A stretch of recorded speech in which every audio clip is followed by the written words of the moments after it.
여러분 반갑습니다. 오늘은 한화그룹 3조 6천억 원의 대규모 유상증자 폭탄과 한화 김성현 부자의 승계 스토리 제4편입니다. 오늘 제4편에서는 상법 개정을 중심으로 한화의 유상증자 폭탄을 좀 지켜보겠습니다. 자, 이 한화그룹 유상증자 폭탄, 그동안에 앞서 3편에 나누어서 1편, 2편, 3편 말씀을 올렸습니다. 오늘 이 제4편을 들으시기 이전에 1, 2, 3편을 좀 들으시고 이 4편으로 오신다면 훨씬 이해하는데 좀 더 도움이 되지 않을까 하는 생각을 해봅니다. 자, 1편에서는 우선 한화그룹 유상증자와 관련해서 유상증자란 무엇인가? 이 유상증자가 과연 덕인가 실인가? 그 유상증자의 덕과 실, 메커니즘 이런 쪽에 말씀을 올렸고요. 자, 한화그룹 유상증자 폭탄 제2편에서는 한화의 지금 지배구조가 어떻게 되어 있느냐. 그 중에서도 특히 김성현 회장의 세 아들들, 김성현, 김동관, 또 김동선 씨, 세 아들의 이 한화그룹에서의 어떤 회사를 통해서 회사 지배에 도전하고 있느냐. 한화그룹의 지배 구조와 관련해서 이번에 유상증자가 어떤 조처가, 유상증자 조처가 갖는 의미, 이런 쪽을 집중적으로 살펴봤고요. 자, 3편에서는 바로 한화에너지라는 회사, 주식 투자 추천드렸죠. 한화에너지가 왜 유망한 회사로 부각되고 있는가. 또 이번에 유상증자하는 3조 6천억이라는 돈이 과연 한화에너지의 실탄으로 들어가서 그것이 3부자, 4부자죠. 4부자의 승계 작업을 훨씬 가속화시킬 것인가에 대해서 알아봤습니다.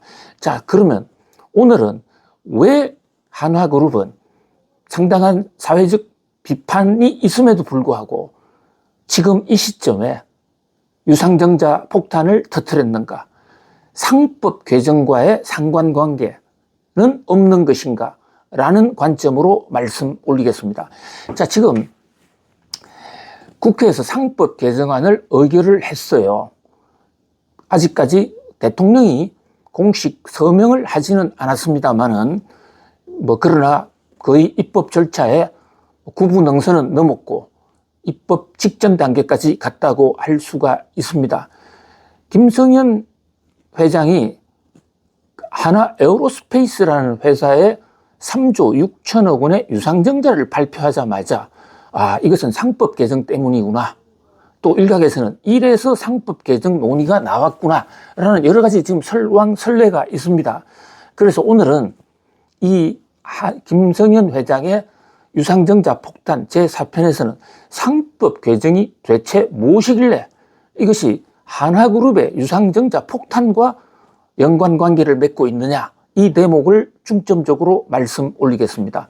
자, 상법 개정, 국회가 의결을 해서 통과를 시킨 상법 개정, 간단한 내용입니다. 딱 2가지밖에 없어요. 자, 하나는 현재 이사회는 주식회사뿐만이 아니라 상법상의 모든 법인입니다. 법인 이사회는 그동안에는 회사의 이익에 충실해야 된다, 이렇게 되어 있었습니다. 요것을 딱 한 조항 집어넣는 겁니다. 이사회는, 다시 말해서 이사회에 들어가 있는 이사들은 회사의 이익 및 주주의 이익을 충실해야 된다. 그러니까 회사의 이익은 그대로 있는 것이고 주주의 이익 하나가 추가된 것입니다. 두 번째는 전자표결을 합법화할 수 있는, 그 중에서도 특히 지금 주목을 끄는 것은 바로 주주의 이익에 충실해야 된다는 대목인데요. 주주가 누굽니까? 회사에 돈을 낸 주인 아닙니까? 그런데 그동안에 도대체 우리나라 이사회들은 어떻게 해왔길래 이런 법 조문을 따로 만들어야 될 상황에까지 이르렀느냐. 자, 그동안에 주주 이사회는 주주들을 따로 신경 쓰지 않았습니다. 법에도 주주들을 위해서 일해야 된다, 주주들의 이익에 충실해야 된다는 조항이 없었더랬습니다. 딱 한 조항, 회사의 이익에 충실해야 된다, 이래 되어 있거든요. 그렇다면 회사가 뭐냐? 자, 회사는 법인인데요. 자, 법인의 주인이 누구인가? 이 대목 상당히 어려운 논쟁을 야기할 것은 추상적인 개념입니다. 흔히 회사의 주인은 일단 주주들의, 자기가 돈을 냈으니까 주인일 거예요. 자, 주주는 분명히 회사의 주인이 맞습니다. 그래서 이름도 주주잖아요. 주식회사의 주인, 주주. 자, 두 번째, 기업체 다니고 있는 직원들도 이 회사에 뼈를 묻겠다 하고 다니죠. 그 회사도 주인의식을 가지라고 그러잖아요. 그러니까 그 회사에 다니는 직원, 하나그룹을 따지면 그 수십만 직원들 모두가 주인인 것입니다. 자, 그뿐만이 아닙니다. 경영진, 이사들도 회사를 끌어가는 경영 주체니까 주인이에요. 그러니까 크게 보면 회사의 주인은 주주이기도 하고 또 직원이기도 하고 경영진이기도 합니다. 그렇다 보니까 애매한 것이죠. 자, 우리가요, 법 체계상 주인이 되려면, 그래서 주주가 주인이 되려면 돈을 자기가 내놓는 것 뿐만 아니라 소유권이 있어야 되는데, 소유권은 사용, 수익할 수 있는 권리에다가 처분권, 이게 민법의 가장 기초 개념입니다. 내가 팔 수 있는, 그러니까 주식을 아니고요, 내가 회사의 진정한 익스클루시브한 주인이 되려면 이 회사를 언제든지 내 마음대로 매각을 해버릴 수 있는 이런 권한까지 가져야 주인인 것입니다. 그런데 주주에게는 주식은 팔 수 있지만 회사 건물을 팔 수 있는 권한이 없어요. 그러니까 100% 주주 요건을 못 갖췄다 볼 수도 있고요. 마찬가지로 회사의 직원, 또 그러니까 경영진도 마찬가지입니다. 이들도 처분권은 없어요. 주주보다도 오히려 권한이 더 적죠. 어쨌든 회사는 주주와 또 회사의 직원, 또 경영진, 이 세 개가 삼위일체 하나가 되어야만 회사가 될 수 있고 주인이 될 수가 있지. 각자가 주주가 될 수가 없는 것입니다. 자, 그렇다 보니까 회사를 위한 일과 주주를 위한 일이 좀 애매한데요.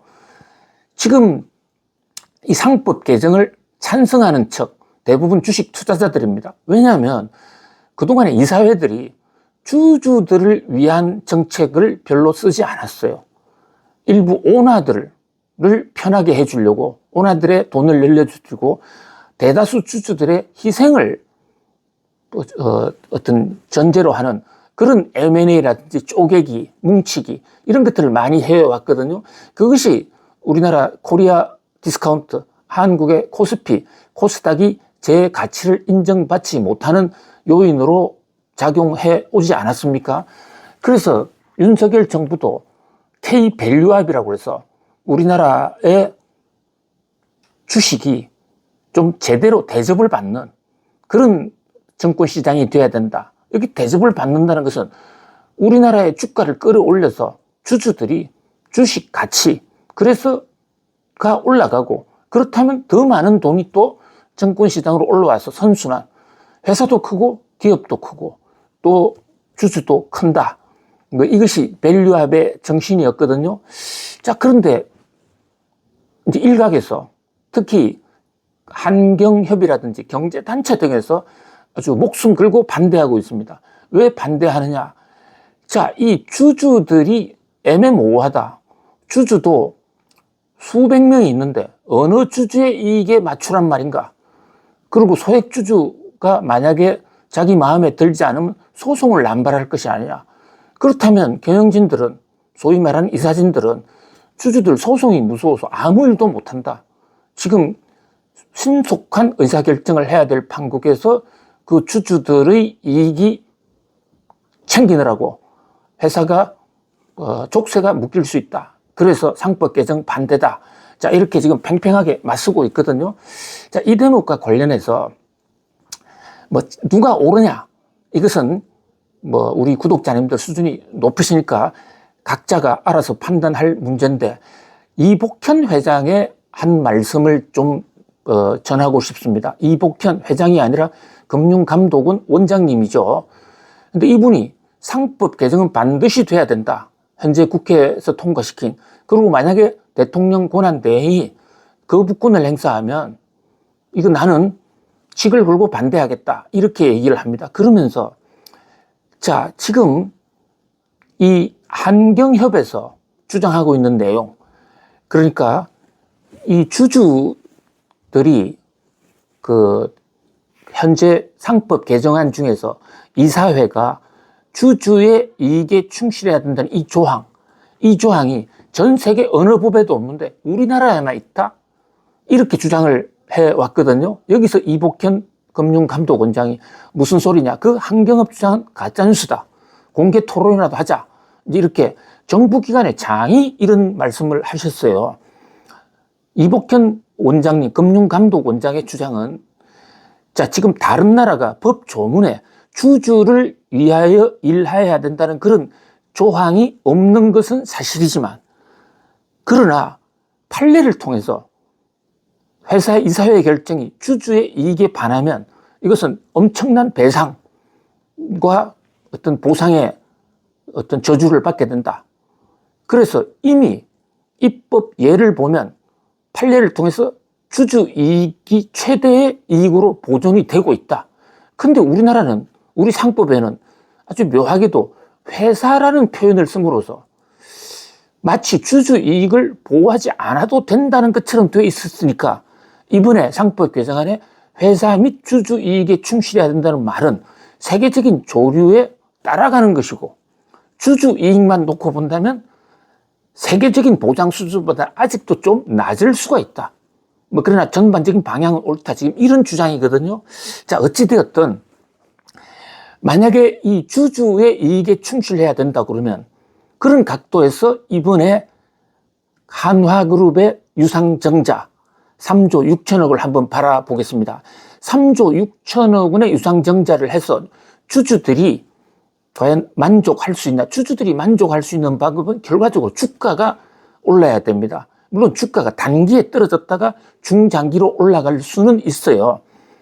바로 유상증자의 가장 긍정적인 효과가, 지금 당장은 자금 조달을 해서 어렵지만은 그것이 회사의 이익을 늘리면 결국은 자기 자본 이익률도 올라갈 것이고 해서 주가도 올라갈 것이다 라는 선기능이 있습니다. 자, 이것은 그 메커니즘은 1편에서 좀 중점적으로 말씀을 올렸는데요. 그렇게 되기 위해서는, 그러니까 유상증자가 회사의 이익을 늘리는 방향으로 되기 위해서는, 자, 지금 유상증자하는 돈이 회사의 시설 투자에 집중적으로 들어가서 회사의 생산 캐파가 높아진다는 그런 어떤 전제가 우선 담보돼야 됩니다. 자, 그거뿐만이 아니라 거기서 엄청난 이익이 나와야 된다. 그렇게 되면 지금 당장의 희생은 주주들이 감수할 수 있는 것입니다. 그러니까 우리가 상법에서 얘기하는 주주 이익에 충실해야 된다는 것은 유상증자를 시행할 당시에서, 이게 다수 주주, 모든 주주들에게 이익이 되느냐, 이 문제를 먼저 생각해 보라 라는 그런 얘기죠. 근데 그동안에는 우리가 이 상법에서 주주가 빠져 있고 회사의 이익이 됐기 때문에 회사의 이익만을 이사들은 충실해야 된다 되어 있었기 때문에 주주 일단 빼고 회사에 3조 6천억이라는 돈이 들어오면 회사라는 그 무형의 추상적인 조직이지만 회사 일단 돈이 굴러 들어오잖아요. 주주는 희생을 하죠. 돈을 내야 되니까. 그렇지만 회사는 돈이 굴러 들어오니까 회사를 위한 것이다, 이렇게 해석이 될 수가 있다는 것이죠. 실제로 우리나라 법원에서의 판례는 바로 이 대목에서 주주가 희생을 하더라도 그 돈이 들어와서 회사 덩치가 커진다면 이것은 회사를 위한 것이다, 이렇게 계속해서 판결을 해오고 있습니다. 심지어 회사의 지분 비율, 합병 비율에 있어서도요, 합병 비율을 A라는 회사, B라는 회사, 이 합병 비율을 달리 적용하면 회사 가치를 덜 인정받고 있는, 이를테면 삼성그룹의 이건희, 이재용 그 경영권 승계 과정에서의 제일모직과 삼성물산 사건을 보면 삼성물산이 결국은 제 가치를 인정 못 받고 이재용 회장이 많이 보유하고 있던 제일모직 쪽의 지분 비율, 합병 비율을 높여주지 않았습니까? 그래가지고 두 회사가 합병이 됐어요. 합병이 됐는데, 그렇다면 삼성물산 주주들은 손해를 봤다, 이런 논리가 성립이 되잖아요. 그런데 상법에는, 이사회는 회사의 이익에 충실해야 된다 이래 돼 있으니까 삼성물산이 그 합병됨으로 손해본 게 뭐 있느냐? 주주는 손해봤지만 그 돈이 회사로 들어왔지 않느냐? 그러니까 이것은 상법을 어긴 것은 아니다 라는 이런 판결을 받을 수가 있는 것입니다.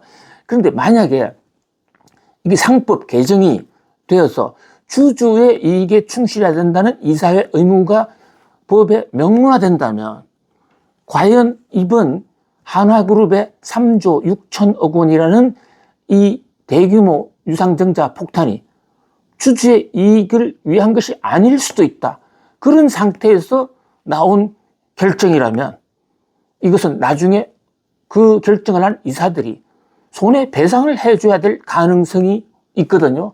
물론 결과는 길고 짧은 것은 나중에 가봐야 압니다. 그런데 미국의 판례 같은 것을 보면 애당초 이런 합병 결정이나 또는 유상증자 결정을 할 당시에 주주들 이익을 감안했느냐 안 했느냐, 서로 나중에 돈을 벌어서 주가가 양쪽이 다 올라가는 경우가 생긴다 하더라도 처음에 결정을 할 때 주주 이익을 우선 배려했냐를 보는 것이고, 그 주주 이익 차원에서 어떤 점이 장점이냐, 이것을 그 이사회 결정문에 바로 논리적으로 제시를 해야 되는 것입니다. 자, 이런 조항 때문에 회사의 오너들은 좀 골치가 아프겠죠. 그래서 바로 이번에 한화그룹도 상법 개정이 오기 전에 서둘러서 정자를 단행한 것이 아니냐. 그것은 하나의 발표가 아니고 시장의 합리적 추측, 분석이라고 이렇게 볼 수가 있습니다. 자, 또 하나, 지금 이번 조처가 한화그룹이 상법 개정을 의식했다고 볼 수 있는 두 번째 근거는요. 자, 이 유상증자는 그래도 주주에게 이익이냐, 회사의 이익이냐, 이 대목을 양쪽에 이혈령, 비혈령으로 코에 걸면 코걸이, 귀에 걸면 귀걸이 식으로 잘 논리를 만들 수는 있어요. 그런데 상법이 개정이 되고 나면 중요한 문제, 회사의 합병 비율을 정할 때, 이를테면 삼성의 경우 제일모직과 삼성물산의 합병 비율, 이게 일방적으로 제일모직 측에 유리하게 되어 있었는데, 이 대목 당시의 이사회 결정은 회사의 이익에는 충실했는지 몰라도 주주의 이익에 충실하지 못했다라는 근원적인 한계를 가질 수가 있거든요. 그렇다면 이사들이 물어내야 되는 것입니다. 따라서 한화의 경우에도 한화에너지와 또 하나의 회사 있죠. 한화 주식회사 한화, 이 두 회사의 합병 가능성이 높게 점쳐지고 있는데, 그룹의 오너 승계를 위해서라면 바로 한화에너지는 지분 가치를 높여줘야 되는 겁니다. 합병할 때. 왜냐? 한화에너지는 아들 삼형제가 주식 100%를 독식하고 있기 때문에. 그리고 주식회사 한화는 많은 소액주주들이 있죠. 이쪽은 주식 가치를 떨어뜨려서라도 그 합병 비율을 낮춰야 되는 겁니다. 그렇다면 나중에 두 회사가 합병해서 두 회사 합병 시너지가 나고 잘 될 수는 있겠지만, 합병하는 과정에서는 분명히 이사들은 주식회사 한화 주주들에게 불리한 형태의 결정을 했다고 법원이 판정할 수 있단 말이죠. 그렇게 되면 그 이사회는 배상을 해줘야 되는 이런 문제가 생깁니다. 자, 상법 개정안을 둘러싸고 찬반 논쟁도 많습니다. 뭐 저 나름대로 할 말은 많지만은 현재 논쟁 중이기 때문에 제가 좀 참고 있고요. 그 다음에 각자의 의견이 있기 때문에 존중하고 있는 상황입니다. 다만 이번에 한화그룹에서 대규모 이 유상증자, 3조 6천억을 하면서 각종 전문가들의 분석 또 언론 보도가 이것이 바로 상법 개정을 앞두고 좀 서두른 것이다 라는 분석들이 잇따라 나오고 있는데, 우리 구독자님들에게 왜 상법 개정과 한화의 김성현 회장 유상증자와 그 사부자 승계는 무슨 관계가 있느냐, 그 메커니즘을 말씀드리기 위해서 오늘 이 상법 개정의 일부를 가져왔습니다. 자, 오늘은 상법 개정을 중심으로 본 한화그룹의 3조 6천억 원 대규모 유상증자 폭탄과 김성현 사부자의 승계 스토리에 대해서 말씀 올렸습니다. 여러분 또 뵙겠습니다.